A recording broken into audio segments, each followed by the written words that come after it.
So the other day I was speaking with a wholesaler about double closing because he is typically assigning his contracts to end buyers, but he's also a nationwide wholesaler. So he finally had an opportunity brought to him in a different state where wholesale is getting regulated by state requirements. He knew that double closing is a solution to some of these regulations and wanted to know more about how to double close. He connected with me, asked me all the questions he had about double closing, saw the benefits and saw the solutions that it can provide to not being able to assign contracts. And so we went through a whole comparison as well as some of the requirements that I have. So we're gonna go over in this video the differences between assigning a contract and double closing that contract. And then lastly, we'll go over the few requirements that I have in order to fund every single one of those double closes for you. So let's get into it. Okay, so what you're looking at here is a typical wholesale assignment transaction, right? So you are getting a property under contract under a purchase and sale agreement with a seller. So you are the buyer of that contract and you're going to set the purchase price and the terms on that contract. Then you're going to assign the rights to that contract for a little bit higher price, which is the assignment fee, to an end buyer. Very simple, very straightforward. If you lock this up for $100,000 and you assign it for $120,000, the buyer has to pay $120,000. $100,000 goes to the seller, and you collect $20,000 as your assignment fee. So it's a pretty straightforward transaction. There are many benefits to assigning. Like I said, this video is not to say which one is better. It's to provide you the resources to know which one you want to use, double close or assignment. So in assigning, some of the benefits is that it's faster, it's more recognizable by title companies, they know who you are, they can perform it quickly. A lot of times it's cheaper because you don't have two closing fees. And so assigning can be very lucrative because you keep more of your assignment fee. So I prefer to tell wholesalers right up front, if you can assign the deal, then assign the deal. If you really need to double close, it'll be for some of these problems or reasons why you can't wholesale the deal and they're getting in your way. So let's go over some of those problems now. So the first problem, when the seller knows you're assigning and they actually have a problem with that. So I remember when I used to wholesale, I had to check that box that said I'm allowed to assign that contract. And that always made me nervous because it was going to go in front of the seller. It was going to go in front of the seller's agent. And I was worried that they were going to be asking for a higher purchase price just because they knew I was going to try and wholesale this for a higher amount. So sometimes they would put a higher purchase price. Sometimes they would put obstacles in my way to make it harder for me to sell that deal. Sometimes even ask for larger earnest money, which would incur cost to me. So a lot of problems can come from the seller knowing that you're assigning. The next thing, when the buyer sees your assignment fee, first of all, they might try to negotiate you down. I have seen deals not close on the day of closing because the buyer, that's the first time they're seeing the assignment fee and they don't want to pay it. So sometimes deals can just fall apart right at the closing table, right when you're ready to collect, after you've done all of that work, and the buyer can just drop out. I've also seen it where buyers try to go behind your back and offer the seller a higher purchase price because they're able to cut you out of the deal and take out your assignment fee. So sometimes the way this happens is a buyer can wait until your contract cancels and then goes directly to the buyer and offer them a higher purchase price now that your assignment fee is out of the way. The last thing I'll mention is some states and markets are being regulated. Wholesale is being regulated, to be specific. So in some states, you can only sell wholesale one deal per year before you have to have a registered agent license to sell property. In other states, they don't allow wholesale anymore at all. And in some states, you still can wholesale, but you have to disclose in a very specific way. So again, guys, these are all problems and roadblocks that you can face assigning deals. Now, if you're in markets that you can assign no problem, perfect. Sometimes the only problem you have is collecting a large assignment fee, and sometimes you want that privacy from the buyer seeing what you're going to collect on that deal. So now that we've gone over what an assignment transaction looks like, how simple it is, some of the benefits, all of these main problems. Let's go over and take a look at a double close. Now, as you can see right off the bat, it's not so straightforward. This is more for your understanding because I'm also adding in some of the requirements that I have. But what we're going to talk about here is the double close, basically the logistics of going from a purchase contract, AB purchase contract to a BC purchase contract. Now, you can see in both sides of this transaction, and that's why I made it a little bit more of a complex photo so you can see everything, right? So AB, purchase and sale agreement, we call it AB because the seller is A, you are B, and a BC means that you are B and your buyer is C. So we call these AB purchase contract and BC purchase contract. Okay, so you can see that right there. In a double close, they're still like an assignment. They're closing on the same day. They also take place at the same title company, except that you have a closing 1 and a closing 2. Okay, that's the only difference. Now, the reason there are all these solutions down here with a double close is because a double close is basically the answer to all of the problems you have with assigning contracts.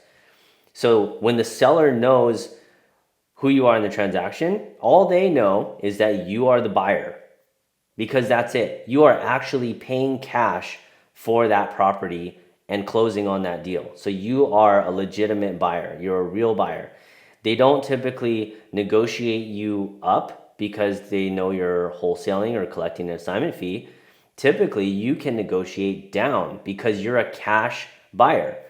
Hardly anybody brings cash or made a cash offer to that seller. So by you coming in with a straight cash offer and ready to drop cash on the table, you can ask for a lower purchase price. So agents work with you to close when you're a cash buyer, because guess what? That means more of a guarantee that that agent is going to get their money, they're going to get it quick.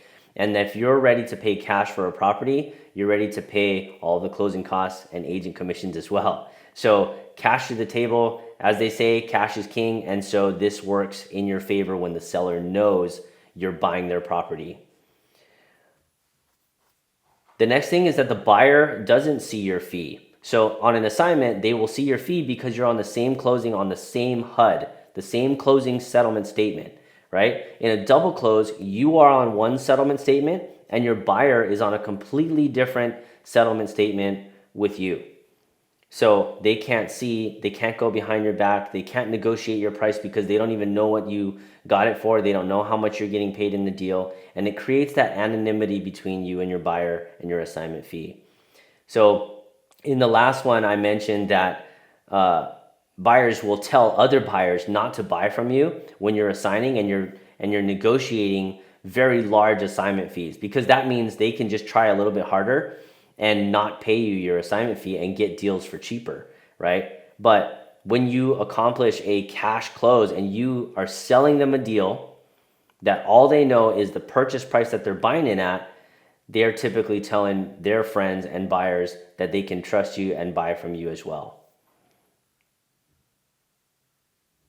Okay, and then lastly, just like we said, the market regulations for assignments, they do not apply to double close because you are in fact closing on a deal, right? You have a purchase contract that you must put cash down for, and then you're selling it on a different purchase contract, and you're also bringing, and the end buyer is bringing cash to that closing as well. So regulations don't matter. I can say it over and over. That's what we have down here. Okay, now I promise you guys that those differences hopefully will help you make a decision on what tool you can use, whether assigning your deal makes sense or double closing it makes sense for you. I am simply the vehicle for the information and would love to participate with you on the double close if this works as a better tool for you. So now we're just going to go through the requirements that I have if you're looking to build a relationship with a transactional lender who can fund all of your deals. Okay, so this is the exact same transaction, double close, guys. I numbered them out of different requirements that we have. So let's just go through them real quick. So the first submission requirement is that you are the buyer on the AB contract and you are the seller on the BC contract. Now, if you have different LLCs, you can let me know. And obviously, if you're the owner, you should be the owner of both of those LLCs. That's perfectly fine too. We deal with that all the time. Then the next thing is that you have two purchase and sale agreements, not a purchase and sale agreement and an assignment contract, right? That's why we have right here both purchase contracts, because that means you, like we said, are on one contract as the buyer and one separate contract as the seller. Okay, both contracts are set to close on the same day, and both contracts are at the same title company. I think I got those numbers switched, but that's okay.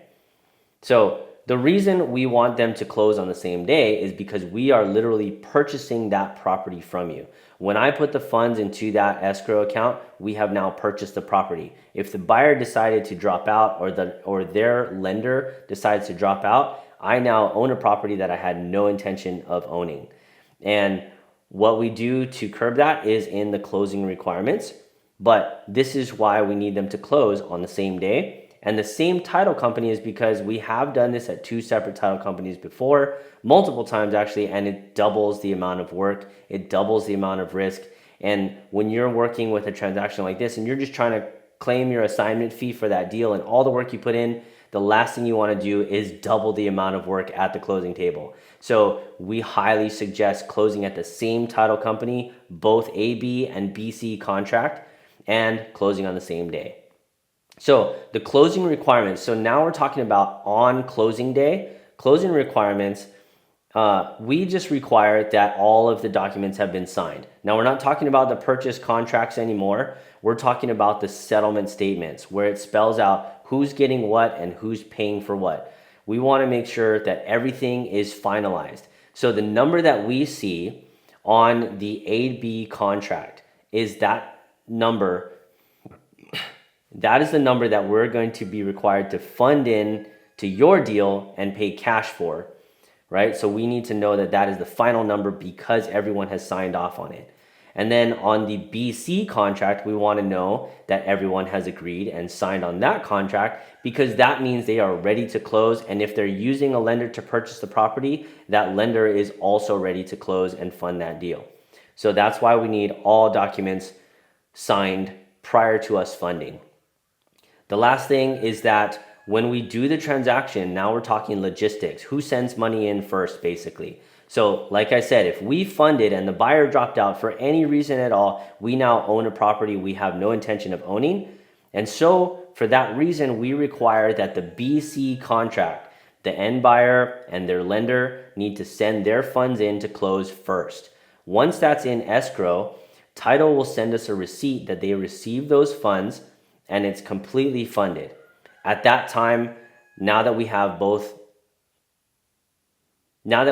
all of the documents signed and we have the BC funds paid into escrow, we can fund that deal.